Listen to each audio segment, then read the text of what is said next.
안녕하세요. 최강 임선생입니다. 제3단원 일제식민지 지배와 민족운동의 전개입니다. 오늘은 19 광복을 위한 노력에서 두 번째 시간이죠. 건국준비활동, 대한민국 임시정부, 충칭 임시정부에 대해서 공부를 할 겁니다. 됐나요? 모두 다 화이팅! 자, 건국준비활동입니다. 건국준비활동인데 임시정부의 독립준비입니다. 자, 임시정부의 독립준비인데 자, 윤봉기 의사로 인해서 충칭으로 이동했죠. 그치? 자, 그래서 한국광복군 단체 연합회를 결성하고 김구 한국국민당을 결성합니다. 뭐 이런 거 중요하지 않고요. 조소안과 지청천이 민주주의 세력과 연합을 하기 시작하죠. 이들이 여러분 민족혁명당에서 나왔죠. 그래서 상하이와 충칭을 이동해서 충칭에 도착하는 것이 1940년입니다. 윤봉기 의사를 계기로 이렇게 이동했다고요. 이걸 머릿속에 기억해 두세요. 자, 윤봉기 의사를 계기로 상하이에서 충칭이 이동했고 또 하나 뭡니까? 시험에 잘 나오는 거. 중국의 장제스, 국민당의 장제스가 자, 여러분 잘 기억해야 됩니다. 중국에는 여러분 자, 두 가지 정부가 있었다고 그랬죠? 선생님 뭡니까? 이쪽에는 뭐예요? 장제스, 국민당. 화북에는 뭡니까? 공산당, 마오쩌둥이 있었다고요. 자, 국민당의 장제스가 지원해주겠다라고 약속을 합니다. 그게 무슨 의거라고? 윤봉길, 상하이 홍콩원의 의거라고요. 됐나요? 됐습니까? 자, 그래서 자, 숭칭에 와서 한국 독립당을 만들어냅니다. 한국 독립당은 첫 번째 한국국민당의 김구와 한국 독립당의 조서안과 조선혁명당의 지천천이 합쳐진 거예요. 됐나요? 조선혁명당의 지청천이 합쳐진 정당이 한국독립당입니다. 이게 바로 충칭 임시정부가 되는 거죠. 그리고 대한민국 건국강령을 발표합니다. 누가 만들었어요? 조소왕 선생님이. 자, 대한민국은 민주공화제이다. 조소왕 선생님은 삼균주의를 주장했지. 정치, 경제, 교육의 평등입니다. 여러분, 교육의 평등인데 토지와 주요 산업을 국가가 소유합니다. 산업의 국유화. 그쵸? 토지 산업의 국유화를 주장한 게 누구라고? 조소왕 선생님이에요. 됐나요? 됐습니까? 그래서 웬만한 뭐 종교시설이나 이것도 국가가 가지고 토지도 다 국가가 갖는 겁니다. 뭐 이런 것들을 대부분 국가가 가져서 국민들에게 평등한 생활을 만들겠다라는 겁니다. 그 다음에 보통선거와 무상교육 실시인데 자, 보통선거와 무상인데 보통선거 몇 살 이상? 자, 남자는 18세 이상, 여자는 19세 이상입니다. 지금 이 18세 논쟁이 있었는데요, 우리나라. 근데 당시에 OECD 국가들에 해당되는, 지금의 OECD죠. 당시는 OECD가 없었으니까. OECD 국가에 해당되는 국가의 민주주의 수준에 맞추어서 만들어냈어요. 굉장히 앞서 나간 겁니다. 앞서 나가고, 무상교육이 어디까지냐면, 대학교까지. 무상급식, 무상교복. 초등학교, 중학교, 고등학교, 대학교까지. 모두 다 국가가 교육을 전담한다라고 한 게 뭐라고요? 조소왕 선생님의 삼균주의예요. 이렇게 또 얘기하면 사회주의 아니냐라고 얘기할 수 있는데 조소왕 선생님은 사회주의 영향을 받은 게 아니라 우리나라 역사에서 토지 문제다라든지 빈부격차 문제를 오랫동안 역사를 연구해서 우리나라 역사를 토대로 만들어낸 게 바로 대한민국 건국강령입니다. 상당히 앞서 나가는 민주주의 국가였고요. 거기다가 복지와 평등사회를 지향하는 국가였습니다. 그 다음에 노동권을 보장하는 바로 대한민국 건국강령이죠. 되나요? 자, 심지어는 조선 선생님은 이 대한민국 건국강령을 영어판도 내놓고 이 조선 선생님은 중국어, 영어, 일본어, 한국어에 능통했기 때문에 그거에 대해서 굉장히 많은 연구를 했습니다. 그래서 이 조선의 삼균주의는 뭐 우익이나 좌익이나 다 받아들이는 그런 입장이었다라는 겁니다. 됐나요? 그래서 상당히 중요한 겁니다. 됐죠? 자, 한국광복군입니다. 1940년에 창설했죠. 총사령관이 누구라고? 지청천. 부사령관이 누굽니까? 김원봉 선생입니다. 자, 대부분 지청천 선생님이 있기 때문에 신흥무관학교 출신들이 많이 있었어요. 거기다가 학도병 출신들도 거기에 들어왔죠. 주로 신흥무관학교와 그 다음에 여러분 중국 내에 여러 많은 부대가 있었잖아요. 그 부대 출신들이 많이 여기에 대거 들어왔습니다. 그 다음에 이 한국광복군은 무슨 역할을 했냐면 중국에 내에서 군대를 창설하는 게 쉽지 않아요. 그래서 김구 선생님이나 이런 사람들이 중국의 장제스를 잘 설득시켜서 한국광복군을 창설합니다. 근데 여러분 어떻게 했습니까? 조선 의용대가 이탈을 해서 중국 공산당이 들었죠. 그걸로 인해서 한국 강복군의 제재가 가해집니다. 중국의 군대를 예속대라 라고 얘기를 합니다. 그러나 김구서임은 끝없는 설득을 통해서 중국이 지원해 주는 거는 다 뭘로 하자? 차관, 빚으로 하자. 나중에 갚는 걸로 하자. 그러므로 독자적인 세력을 제발 유지할 수 있도록 해달라. 우리도 중국과 2차 세전에 연합군과 연합하는 그런 정부가 되고 싶다라는 겁니다. 이거 놀라운 사실입니다, 여러분. 뭐냐면 솔직히 말해서 누가 자기네 영토에 군대를 만들게 해주겠습니까? 그러나 그걸 설득시켜서 만들어냈고요. 독자적인 세력으로 1945년에 완전히 인정받게 돼요. 독립하기 해방 이전에 인정받게 됩니다. 그래서 중국 내 독자적인 작전권을 본 게 45년 초예요. 45년 8월에 광복을 하잖아요. 그 초에 이미 작전권을 얻어냅니다. 자, 그리고 우리 연합군이 이게 한국 광복군의 그 사진을 보면 굉장히 소수의 군대로 보이지만 이 소수의 군대는 굉장히 엘리트 군대였습니다. 왜냐하면 우리가 할 수 있는 일은 무조건 전쟁은 싸움만 하는 게 전쟁이 아니잖아요. 그치? 자, 뒤에서 지원하는 것도 전쟁입니다. 그래서 일본군에 속된 한일 청년을 포섭합니다. 제일 먼저 하는 게 뭐라고요? 일본이 강제로 끌고 오는, 그쵸? 강제 징병으로 끌고 오는 군인들을 자꾸 한국군에 들어올 수 있도록 해주었습니다. 적군에 대한 정보 수집과 교란 작전에 능했어요. 왜냐하면 일본어도 능통했고 영어도 능통했고 중국어도 능통했기 때문에 교란 작전에 굉장히 큰 성과를 거둬냅니다. 그래서 연합국과 작전을 하는데 심지어는 어떤 일이 있었냐면, 자, 미얀마 전선에서 영국군이 일본군의 포위가 됩니다. 그러나 여기에 우리 들었던 한국군, 그쵸? 대한광복군 소속의 엘리트 군대가 어떻게 합니까? 일본군에 있는 모든 작전을 통역하고 해석해가지고 영국군에게 정보를 넘겨가지고 영국군이 빠져나오게 해요. 그래서 영국군도 굉장히 중요한 군대다.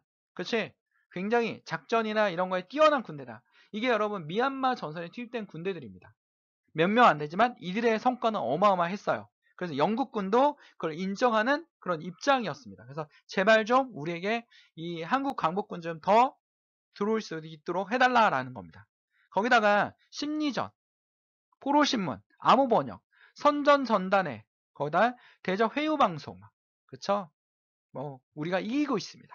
이런 막 라디오 방송을 통해서 심리전에 있습니다. 그치? 우리가 이기고 있기 때문에 좀 있으면 옆에 있는 일본 놈들을 도끼로 찍어 죽일 수 있습니다. 라면서 이런 내용을 듣고 있는 일본군 어떨까요? 싸늘해지겠죠. 그치? 이런 거에 굉장히 큰 성과를 냈습니다. 그래서 자, 이걸로 인해서 한국 광복군이 독립할 수 있는 계기를 마련하고 있는 거죠. 토대를 마련하는 겁니다. 그러니까 한국 광복군에 되게 숫자도 적어. 그 다음에 별로 한 일이 없는 것 같아. 이런 건 잘못된 상식이에요. 잘못된 역사관입니다. 그래서 심지어는 국내 진공작전을 계획하는데 국내 진공작에서 광복군과 미국의 전력정보국 OSS가 훈련을 해요. 국내 침투 훈련을 하기 시작합니다. 극소수만 국내로 들어와서 침투해가지고 활동만 하더라도 여러분 어떻게 됩니까? 놀라운 일이 벌어지겠죠. 그래서 일본군을 축출하는 것이 이들의 목표입니다. 그러나 다 훈련이 끝나서 투입하기 전에 어떻게 됩니까? 그치? 일본군이 항복을 선언해요. 그래서 시행되지 않습니다. 그쵸? 해방 이후에 여러분 한국 광복군의 정진군이라는 정진군 군대가 와서 여의도에 착륙해요. 일본 군대가 굉장히 긴장을 하고 있었는데 이미 해방 이후였기 때문에 이범석 장군이라든지 이런 장준하 선생님이라든지 이런 선생님들이 총을 메고 옵니다. 훈련받은 군대들이 와서 어떻게 합니까? 여기서 우리가 독립군의 일원을 왔다 라고 얘기도 합니다. 그래서 여러분은 그 여의도 광장에 가면 여의도 공원에 가면 거기 비행기 한 대 있잖아요. 그게 바로 이범석과 장준하 선생님이 타고 온 비행기입니다. 대한민국 임시정부 헌장의 개정 발표하죠. 국민의 기본권과 상권 분립을 명시합니다. 됐나요? 됐습니까? 자, 그래서 한국 강복군의 성과 어떻게 나타난지 우리 다음 단원에서 보면 알 수 있을 겁니다. 다음 챕터로 넘어가 볼게요. 조선 독립동맹과 조선 의용군인데, 자, 선생님이 화북 지역으로 갔다 그랬죠? 화북 지역에 갔던 게 조선 독립동맹입니다. 한국 강복군과 함께 1940년대에 있었던 거죠. 조선 의용군은 중국 공산당과 연합을 하죠. 이걸 이끌었던 사람이 누구라고? 김두봉. 그렇지? 그리고 화북 지역에서 사회주의 계열 독립운동가 결성합니다. 건국강령을 만들어내죠. 일본 제국주의 타도, 보통선거제도, 민주공화국 수립, 남녀 평등권, 의무교육 실시, 거의 조소왕의 삼균주의를 그대로 받아들이죠. 그리고 대한민국 임시정부와 조선 건국동맹 간의 연대를 모색하려고 하고 있습니다. 조선의용군은 조선독립동맹의 군사조직이고요. 조선의용군, 조선의용대가 대대대, 조선의용대, 의용대 하다가 중국 본토로 들어와서 어떻게 됐다고요? 40년대 들어오면서 여기 있던 조선의용군이 대대대 하다가 조선의용군이 됐다고요. 조선의용대 하다가 조선의용군이 되었다고요. 그래서 군, 대 이렇게 외우라고 그랬죠. 그치? 그래서 중국 공산당 팔론과 연합에서 항일전을 하기 시작했다고. 됐습니까? 이게 바로 조선 독립동맹입니다. 됐나요? 자, 40년대 여기 화북정의 조선독립동맹, 여기 충칭 대한민국 임시정부. 이렇게 기억하시면 됩니다. 여기는 뭡니까? 조선의용군. 여기는 뭡니까? 한국광복군입니다. 몇 년대? 40년대. 자, 조선건국동맹입니다. 자, 우리나라 영토엔 누가 있었냐면 여운형 선생님이 계셨어요. 여운형 선생님. 당시에 우리나라 지도자 중에서 가장 인기 있는 사람이 누구였냐면 여운형 선생님이었습니다. 됐나요? 그래서 여러분 해방이라는 교과서의 사진에 보면 휘문고등학교 앞에서 찍잖아요. 거기에 하얀 옷을 입고 가운데 가만히 서 계신 분이 여운형 선생님입니다. 자, 민족주의 계열과 사회주의 계열 다 연합하죠. 그리고 일제 타도를 위한 대동단결을 하고요. 민족 원칙을 세웁니다. 그래서 지방에 있는 조직까지 모두 만들어냅니다. 됐나요? 그리고 해방 이후에 뭐가 되는 거야? 조선 건국준비위원회가 되는 겁니다. 됐나요? 광복 이후에. 그래서 미국에서도 여운형 선생님에 대해서 적절하게 활용을 하죠. 나중에 좌익과 우익이 너무나 싸우고 그 다음에 이승만이 막 헛소리를 하고 다니지. 남한만의 선거. 근데 이승만 누가 데려왔습니까? 미국에서 데려왔잖아. 그러니까 미국이 당황한 거야. 그래서 미국의 지원하에 여운형 선생님과 김규식 선생님이 좌우 합자 운동을 해요. 해방 이후에. 그게 바로 여운형 선생님입니다. 자, 근데 여운형 선생님이 암살당하죠. 그 이승만 지지자에 의해서 여운형 선생님이 암살당합니다. 바로 이분입니다. 됐나요? 됐습니까? 해방 이후에 가장 인기 있던 사람이 누구였다고? 여운형 선생님이십니다. 국제사회 한국의 독립의 약속입니다. 봐보십시오. 한국 광복군의 노력이 여기서 나타나요. 카이로 회담에서 미국, 영국, 중국의 대표. 중국에 누가 왔습니까? 장제스. 됐습니까? 영국에 처칠이 있었어요. 됐나요? 근데 중국의 장제스에게 우리 대한민국 임시정부가 가서 설득을 시킵니다. 조속한 시기에 독립할 수 있도록 꼭 언급해 주십시오. 한국의 독립의 약속을 언급해 주십시오. 우리가 그동안 많은 노력을 하지 않았습니까? 하지 않았습니까? 하니까 중국의 장제스가 그 약속을 지켜요. 그래서 한국의 독립을 합시다! 라고 전쟁이 끝나가기 직전인데 카이로 회담에서 콕 집어서 한국의 독립을 약속하겠다는 거야. 근데 중국의 장제스가 바로 독립할 수 있게 하십시오. 라고 했는데 영국의 처칠이 이걸 반대해요. 그래서 뭐라고 하냐면 영국의 처칠이 in due course, 적당한 시기라고 말을 바꿉니다. 적당한 시기. 좀 안타깝지만 적당한 시기. 그래서 외교에서는 한 문장 한 문장이 되게 중요한 겁니다. 그래서 중국의 장제스가 바로 독립이라고 했는데 영국의 처칠은 in due course라는 말을 했기 때문에 적당한 시기에 한국의 독립을 시킨다라고 약속합니다. 그러나 굉장히 큰 성과는 뭡니까? 아니 지금 전쟁이 끝나지도 않았는데 많은 식민지 국가가 있는데 그 식민지 국가 중에서 한국만 콕 찍어서 독립을 약속했다라는 겁니다. 그동안 한국 강복군의 성과도 있었고요. 그 다음에 또 뭐가 있었습니까? 대한민국 임시정부의 활약도 있었기 때문에 이런 일이 벌어진 겁니다. 됐나요? 됐습니까? 자, 그 다음에 여러분 뭡니까? 얄타 회담에서 미, 영국, 소련 모였죠? 포츠단 선언 중요하죠? 포츠단 선언 중요합니다. 자, 미국, 영국, 중국 대표가 참여했고 소련도 후에 서명을 냈는데 일본이 무조건 항복과 카이로 선언의 한국의 독립 약속을 재확인합니다. 큰 성과를 거뒀죠. 이 국제회담에 나라도 없는 나라가 한국의 약속을 독립을 약속한다는 건 쉬운 일이 아닙니다. 이게 바로 대한민국 충칭 임시정부의 성과였죠. 여러분 이걸 꼭 기억합시다. 끝없는 조상님들의 독립군의 노력과 피와 생명을 건 노력으로 인해서 오늘날 대한민국이 있었던 겁니다. 됐나요? 모두 다 화이팅! 자, 문제 한번 풀어봅시다. 지도는 어느 단체의 이동 경로를 표시한 것이다. 이 단체에 대한 설명으로는 자, 한커공원에서 자, 어떡합니까? 한커에서 창설됐대요. 그리고 예난으로 가고 예난에 그 다음에 충칭으로 일부는 이동을 했습니다. 뭡니까? 조선 민족혁명당이죠. 누굽니까? 민족혁명당. 누가 만들었어요? 자, 누가 만들었어요? 김원봉. 됐나요? 김원봉입니다. 김원봉입니다. 됐나요? 한커에 창설한 게 뭡니까? 조선 의용대죠. 조선 의용대입니다. 의용대. 이쪽으로 하면 뭐가 돼요? 의용군이 되죠. 군대 이렇게 외우라 했잖아요. 군대. 여기 있던 사람이 누구라고? 두 번째 봉. 누구라고? 김두봉. 됐나요? 여긴 첫 번째 봉. 누구라고? 김원봉. 됐나요? 김원봉. 조선민족혁명당에 속하여 항일전에 전개하였다. 맞죠? 조선의용군은 민족혁명당에 속해 있었습니다. 됐나요? 2번 태평양 전쟁이 일어나자 일본군에 선전포고를 하였다 라는 겁니다. 아니죠. 자, 그 다음에 중국 의용군과 태평양 전쟁이 일어난 건 뭡니까? 한국 충칭 임시정부, 한국 광복군입니다. 자, 중국 의용군과 연합하여 영능가 전투에서 승리를 거뒀대. 조선 의용군과 연합한 건 뭡니까? 여기 조선혁명군, 양세봉 장군이지. 이거는 조선혁명군, 양세봉 장군입니다. 국내 조직의 지원을 받아 국내 진공작전 아닙니다. 됐나요? 간도 참변 이후에 잘시로 이동하여 대한독립군단이죠. 대한독립군단입니다. 자, 그래서 답은 몇 번이에요? 1번입니다. 됐죠?